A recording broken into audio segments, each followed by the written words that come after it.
നമസ്കാരം. വാർത്തകൾ വാസ്തവങ്ങളിലേക്ക് സ്വാഗതം. മനോരമ ഓൺലൈൻ വാർത്തകളാണ് വായിക്കുന്നത്. രാജ്യാന്തര അവയവ കച്ചവടത്തിനായി മനുഷ്യക്കടത്ത് നടത്തുന്ന സംഘത്തിലെ മുഖ്യ കണ്ണിയായ ഏജന്റിനെ തേടി അന്വേഷണ സംഘം തമിഴ്നാട്ടിലെ സേലത്ത് എത്തി. അവയവക്കടത്ത് കേസിലെ ഇരയെന്ന് കരുതുന്ന ഷമീറിനെ തേടി ചെന്നൈയിലെത്തിയ പോലീസ് സംഘത്തിന് ലഭിച്ച രഹസ്യ വിവരത്തെ തുടർന്നാണ് മറ്റൊരു സംഘം സേലത്തേക്ക് തിരിച്ചത്. രാജ്യസഭാ തെരഞ്ഞെടുപ്പ് വിജ്ഞാപനം വന്നതോടെ ചർച്ചകൾ മുറുകി. LDFന് ലഭിക്കുന്ന രണ്ടാം സീറ്റിനായി രംഗത്തുള്ള CPIയുമായും കേരള കോൺഗ്രസ് എമ്മുമായും CPIM ചർച്ച നടത്തും. സീറ്റ് CPIക്ക് ലഭിച്ചാൽ ദേശീയ നിർവാഹക സമിതി അംഗം K പ്രകാശ് ബാബു ആയിരിക്കും ആദ്യ പരിഗണനയിൽ ഉള്ളത്. കരിമണൽ കമ്പനിയായ CMRL ഉൾപ്പെടെ പണമിടപാട് കേസിൽ വിദേശ ബാങ്ക് അക്കൗണ്ട് കേന്ദ്രീകരിച്ച് serious fraud investigation office SFIO അന്വേഷണം ആരംഭിച്ചു. CMRL എക്സാലോജിക് ഇടപാടിൽ കേന്ദ്ര ഏജൻസികളുടെ നിരീക്ഷണത്തിലായിരുന്ന അബുദാബിയിലെ ബാങ്ക് അക്കൗണ്ടിലേക്ക് 2 വിദേശ കമ്പനികൾ വൻതുക നിക്ഷേപിച്ചെന്ന വിവരങ്ങളുടെ അടിസ്ഥാനത്തിലാണ് അന്വേഷണം. എത്രയും പെട്ടെന്ന് ഈ കേസിൽ ആരുടെ അക്കൗണ്ടുകളിലേക്കാണ് ഈ രണ്ട് അക്കൗണ്ടുകൾ മലയാളികളുടെ പേരിലുള്ളതാണെന്ന് ആണ് അറിയാൻ കഴിഞ്ഞത്. അത് ആരൊക്കെയാണ് ഏതൊക്കെയാണ് ഈ CMRL എന്ന സ്വകാര്യ കമ്പനി പൈസ കൊടുത്തിട്ടുള്ളത്, അതിലെ നിയമവിരുദ്ധമായി എന്തൊക്കെ ഏർപ്പാടുകളാണെന്ന് അറിയാൻ നമുക്കും താല്പര്യമുണ്ട്. അത് എത്രയും പെട്ടെന്ന് പുറത്തു വരും എന്ന് പ്രതീക്ഷിക്കുന്നു. പഞ്ചാബിൽ BJP നേതാക്കളുടെ വീടുകൾ വളഞ്ഞ് കർഷകരുടെ പ്രതിഷേധം. ലോക്സഭാ തെരഞ്ഞെടുപ്പിന് ദിവസങ്ങൾ മാത്രം അവശേഷിക്കെയാണ് സംസ്ഥാനത്ത് 16 നേതാക്കളുടെ വീടുകൾ സംയുക്ത കിസാൻ മോർച്ച, രാഷ്ട്രീയേതരം കിസാൻ മസ്ദൂർ മോർച്ച എന്നിവരുടെ നേതൃത്വത്തിൽ വളഞ്ഞത്. മദ്യനയത്തിൽ ടൂറിസം, എക്സൈസ് വകുപ്പുകൾ വ്യത്യസ്ത വിശദീകരണങ്ങളുമായി പ്രതിരോധത്തിൽ ആയതോടെ ഇനി ഇക്കാര്യത്തിൽ വേണ്ടത് CPMന്റെയും മുന്നണിയുടെയും രാഷ്ട്രീയ തീരുമാനം. കോഴ വിവാദം കത്തിപ്പടർന്ന സാഹചര്യത്തിൽ അബ്കാരികൾക്ക് അനുകൂലമായ ഏത് തീരുമാനവും അഴിമതി ആരോപണത്തിന് വിശ്വസ്യത നൽകും എന്നതിനാൽ അനിശ്ചിതത്വം നിലനിൽക്കുകയും ചെയ്യുന്നു.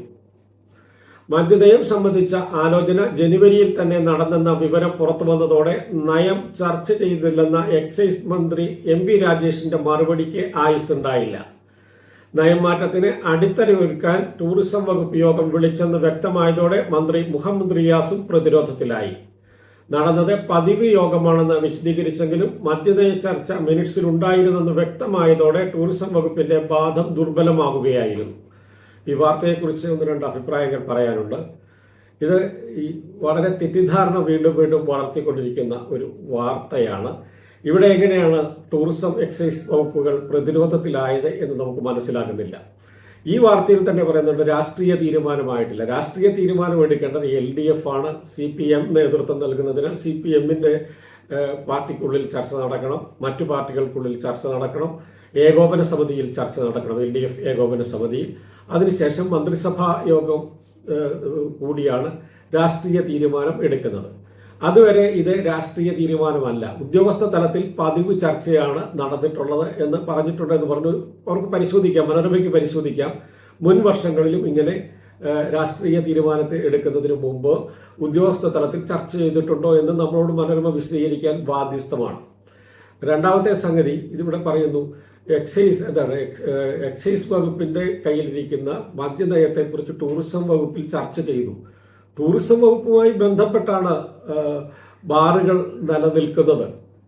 3 സ്റ്റാർ പദവിയോ അതിന് മുകളിലുള്ള എല്ലാ ഹോട്ടലുകളിലും റിസോർട്ടുകളിലും മിക്ക ബാറുകൾ പ്രവർത്തിക്കുന്നുണ്ട്. മിക്ക റിസോർട്ടുകളിലും 3 സ്റ്റാറിന് മുകളിലുള്ള 3 സ്റ്റാർ ഉള്ള ഹോട്ടലുകളിലും ബാറ് പ്രവർത്തിക്കുന്നുണ്ട്. അപ്പോൾ ഈ മദ്യനയം കൊണ്ട് അവർക്കുള്ള ബുദ്ധിമുട്ടുകൾ, അതിലെന്തൊക്കെ മാറ്റം വരുത്തണമെന്ന് നിർദ്ദേശം വെക്കുവാൻ അവർക്ക് അവകാശമുണ്ട്. അതുകൊണ്ട് ടൂറിസം വകുപ്പ് മദ്യത്തെക്കുറിച്ച് സംസാരിക്കരുത്, മദ്യനയം ചർച്ചയിൽ വരരുത് എന്ന് പറയുന്നത് എന്തടിസ്ഥാനത്തിലാണ് മനോരമ അങ്ങനെ പറയുന്നത് എന്ന് മനസ്സിലാക്കുന്നില്ല. അതുകൊണ്ട് മദ്യനയവും ടൂറിസം വകുപ്പ് ചർച്ച ചെയ്യും. പക്ഷെ അത് തീരുമാനമെടുക്കേണ്ടത് ആത്യന്തികമായി മന്ത്രിസഭയാണ്, മന്ത്രിസഭാ യോഗമാണ്. ഇക്കാര്യം മറക്കാതിരിക്കുക. അതുകൊണ്ട് ആരുടെയും വാദം ഇവിടെ ദുർബലമായിട്ടില്ല. രാഷ്ട്രീയ തലത്തിൽ ചർച്ച നടന്നിട്ടില്ല എന്ന എം.വി. രാജേഷിന്റെ വാദവും പ്രസക്തമാണ്. അത് നിലനിൽക്കുന്നു. ഉദ്യോഗസ്ഥ തലത്തിൽ തന്നെയാണ് ചർച്ച നടന്നിട്ടുള്ളത്. നേരത്തെ ഇവർ കുട്ടിഘോഷിച്ച് തുടങ്ങിയത് ഇവിടെ നിന്നാണ്. ഒരാളുടെ ഒരു ആരോപണം, ഒരു ശബ്ദരേഖ പുറത്തു വന്നതോടെ ഇപ്പോൾ അതിനെക്കുറിച്ചൊന്നും യാതൊരു സംസാരവുമില്ല. അയാൾ പിൻവാങ്ങിയതോടെ പതുക്കെ അത് ഏറ്റെടുത്ത് ഇങ്ങനെ നടന്നുകൊണ്ടേ ഇരിക്കുകയാണ് ഇത്തരത്തിലുള്ള തെറ്റിദ്ധാരണ പരത്തുന്ന വാർത്തകൾ എന്ന് മാത്രമാണ് ഈ വാർത്തയെക്കുറിച്ച് കമന്റ് പറയാനുള്ളത്. കനത്ത മഴയിൽ സംസ്ഥാനത്തെ തെക്കൻ ജില്ലകളിലും എറണാകുളത്തും വെള്ളക്കെട്ടും നാശവും. കൊച്ചിയും പരിസര പ്രദേശങ്ങളും വെള്ളത്തിൽ മുങ്ങി. കളമശ്ശേരിയിൽ മേഘവിസ്ഫോടനത്തിന് സമാനമായ മഴയാണ് പെയ്തത്. മഴക്കെടുതിയിൽ സംസ്ഥാനത്ത് 6 പേർ മരിച്ചു, 2 പേരെ കാണാതായി. വേമ്പനാട്ട് കായലിൽ വള്ളം മറിഞ്ഞ് മത്സ്യബന്ധന തൊഴിലാളി വൈക്കം ചെമ്പ് കിഴക്കേക്കോട്ടപ്പള്ളി സദാനന്ദൻ മരിച്ചു. മണിമലയാർ നിറഞ്ഞൊഴുകിയ സമയത്ത് ആറ്റിലിറങ്ങിയ മുണ്ടക്കയം കല്ലേപ്പാലം കളപ്പുരയ്ക്കൽ തിലകനെ ഒഴുക്കിൽപ്പെട്ട് കാണാതായി. 400 സീറ്റ് എന്ന BJP പ്രചരണം ന്യൂനപക്ഷ പിന്നോക്ക വിഭാഗങ്ങൾക്കിടയിൽ ആശങ്കയുണ്ടാക്കിയെന്ന് മഹാരാഷ്ട്രയിൽ NDA സഖ്യത്തിന്റെ വിജയത്തെ ബാധിക്കുമെന്നും സഖ്യകക്ഷിയായ NCP അജിത് പവാർ വിഭാഗം നേതാവും മന്ത്രിയുമായ ഛഗൻ ഭുജ്ബൽ പറഞ്ഞു. തെരഞ്ഞെടുപ്പിൽ ശിവസേന ഉദ്ധവ് താക്കറെ വിഭാഗത്തിനും NCP ശരത് പവാർ വിഭാഗത്തിനും അനുകൂല തരംഗമുണ്ടെന്ന വിലയിരുത്തൽ പുറത്തു വന്നതോടെയാണ് സഖ്യകക്ഷികളുടെ നേതാവ് തന്നെ മുന്നണിക്ക് തിരിച്ചടി ഉണ്ടാകുമെന്ന് പ്രവചിക്കുന്നത്. കരൾ ദാനം ചെയ്തതിന്റെ പേരിൽ ദാതാവും ഇടനിലക്കാരും 8 ലക്ഷം രൂപ വീതം പ്രതിഫലം പറ്റിയെന്ന് തെളിയിക്കുന്ന ശബ്ദരേഖ പുറത്ത്. കരൾദാതാക്കളുടെ കൂട്ടായ്മയുടെ മുൻ സംസ്ഥാന ജോയിന്റ് സെക്രട്ടറിയുടെ ഫോൺ സംഭാഷണമാണ് പുറത്തു വന്നത്.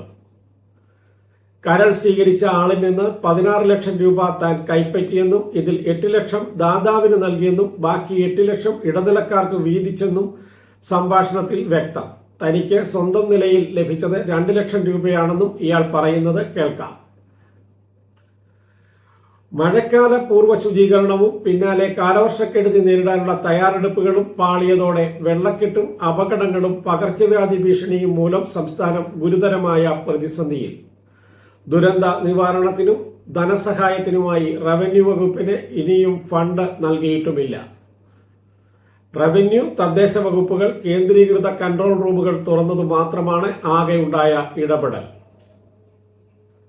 അങ്കമാലിയിലെ ഗുണ്ടയുടെ വീട്ടിൽ വിരുന്നിനെത്തിയ Alappuzha crime branch DYSP Sabu police സേനയുടെയും സർക്കാരിന്റെയും സൽപ്പേരിനെ കളങ്കം ചാർത്തിയെന്ന് സസ്പെൻഷൻ ഉത്തരവിൽ രൂക്ഷ വിമർശനം. ജനങ്ങളുടെ സമാധാന ജീവിതം അപകടത്തിലാക്കുന്ന നടപടികൾക്കെതിരെ പോലീസ് സ്വീകരിക്കുന്ന ശക്തമായ നടപടികളെ ദുർബലമാക്കുന്നതാണ് DYSPയുടെ പ്രവൃത്തിയെന്നും പറയുന്നു. തെരഞ്ഞെടുപ്പ് പ്രഖ്യാപനം വന്ന മാർച്ച് 16 മുതൽ 75 ദിനം നീണ്ട പ്രചരണത്തിന് നാളെ കൊടിയിറക്കും. അവസാനഘട്ട വോട്ടെടുപ്പ് ജൂൺ 1 നടക്കാനിരിക്കെ പരസ്യ പ്രചരണം നാളെ വൈകിട്ട് 5 മണിക്ക് അവസാനിക്കും. 543 അംഗ ലോക്സഭയിൽ 57 മണ്ഡലങ്ങളിലെ വോട്ടെടുപ്പാണ് ശേഷിക്കുന്നത്. ജൂൺ 4 വോട്ടെണ്ണും. വോട്ടെണ്ണലിന് ശേഷമേ പാർട്ടികൾ ചർച്ചകളിലേക്ക് കടക്കുകയുള്ളൂവെങ്കിലും ഇന്ത്യ സഖ്യം നേതാക്കൾ ജൂൺ 1 തന്നെ അടിയന്തര യോഗം ചേരുമെന്നാണ് സൂചന. വോട്ടെടുപ്പ് പൂർത്തിയാകുന്നതിന്റെ തൊട്ടടുത്ത ദിവസം ഡൽഹി മുഖ്യമന്ത്രി അരവിന്ദ് കെജ്രിവാളിന് മദ്യനയ കേസിലെ ജാമ്യവ്യവസ്ഥ പ്രകാരം ജയിലിലേക്ക് പോകേണ്ടതായി വരും. പ്രധാനമന്ത്രി നരേന്ദ്രമോദിയുടെ വാരണാസി മണ്ഡലത്തിൽ പരമാവധി വോട്ടുറപ്പിക്കാൻ രാഹുൽ ഗാന്ധിയുടെയും അഖിലേഷ് യാദവിന്റെയും നേതൃത്വത്തിൽ ഇന്ത്യ സഖ്യം സംയുക്ത പ്രകടനം നടത്തി. മോദി ഇനി ഒരിക്കൽ കൂടി ഇന്ത്യയുടെ പ്രധാനമന്ത്രിയാകില്ലെന്ന് യോഗത്തിൽ രാഹുൽ പറഞ്ഞു. വാരണാസിയിൽ UP കോൺഗ്രസ് അധ്യക്ഷൻ അജയ് റായിയും പ്രധാനമന്ത്രി സ്ഥാനാർത്ഥിയുമായല്ല മത്സരമെന്നും കാരണം മോദി വീണ്ടും ഒരിക്കലും പ്രധാനമന്ത്രിയാകില്ലെന്ന കാര്യം ഗ്യാരണ്ടിയാണെന്നും രാഹുൽ പറഞ്ഞു.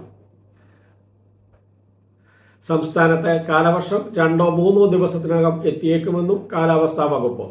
നിലവിൽ തെക്കൻ തമിഴ്നാട് തീരത്തിന് മുകളിലായി ചക്രവാത ചുഴി നിലനിൽക്കുന്നുണ്ട്. തീവ്രമായ മഴയ്ക്ക് സാധ്യതയുള്ളതിനാൽ ഇന്ന് ആലപ്പുഴ, പത്തനംതിട്ട, കോട്ടയം, എറണാകുളം ജില്ലകളിൽ ഓറഞ്ച് അലർട്ട് പ്രഖ്യാപിച്ചു. സംസ്ഥാനത്തെ 82 നഴ്സിംഗ് കോളേജുകളിലെ മാനേജ്മെന്റ് സീറ്റിൽ ഏകജാലക രീതിയിൽ പ്രവേശനം നടത്താൻ മാനേജ്മെന്റ് അസോസിയേഷനുകൾ തീരുമാനിച്ചു. ജൂൺ ആദ്യവാരം അപേക്ഷ ക്ഷണിക്കും. അപേക്ഷാ ഫീസായി 1200 രൂപ ഈടാക്കും. KSU തെക്കൻ മേഖലാ ക്യാമ്പിലെ കൂട്ടത്തല്ലിന്റെ പേരിൽ സംഘടനാ നേതൃത്വത്തിനെതിരെ KPCC നേതൃത്വത്തിന്റെ നീക്കം. അപമാനകരമായ സംഭവത്തിൽ KSU സംസ്ഥാന പ്രസിഡന്റ് അലോഷ്യസ് സേവ്യറിനാണ് മുഖ്യ ഉത്തരവാദിത്തമെന്ന് ചൂണ്ടിക്കാട്ടി AICCക്ക് കത്ത് നൽകാനാണ് KPCC പ്രസിഡന്റ് സുധാകരൻ ഒരുങ്ങുന്നത്. എ ഗ്രൂപ്പിന്റെ നോമിനിയായി പ്രസിഡന്റായ അലോഷ്യസ് ഇപ്പോൾ പ്രതിപക്ഷ നേതാവ് VD സതീശന്റെ വിശ്വസ്തനാണ്. അലോഷ്യസിനെതിരെയുള്ള സുധാകരന്റെ നീക്കത്തെ ചെറുക്കണമെന്ന വികാരത്തിലാണ് സതീശനും എ ഗ്രൂപ്പും. പരസ്യ പ്രതികരണം വേണ്ടെന്ന് ഇരു കൂട്ടരും തീരുമാനിച്ചിട്ടുണ്ട്.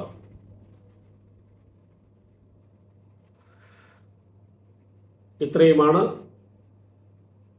മനോരമ ഓൺലൈനിൽ നിന്നുള്ള പ്രധാന വാർത്തകൾ. വാസ്തവങ്ങൾ ഇന്ന് അവസാനിക്കുന്നു. എല്ലാവർക്കും, കേട്ടുകൊണ്ടിരുന്ന എല്ലാവർക്കും നന്ദി, നമസ്കാരം, നല്ല ദിവസം ആശംസിക്കുന്നു.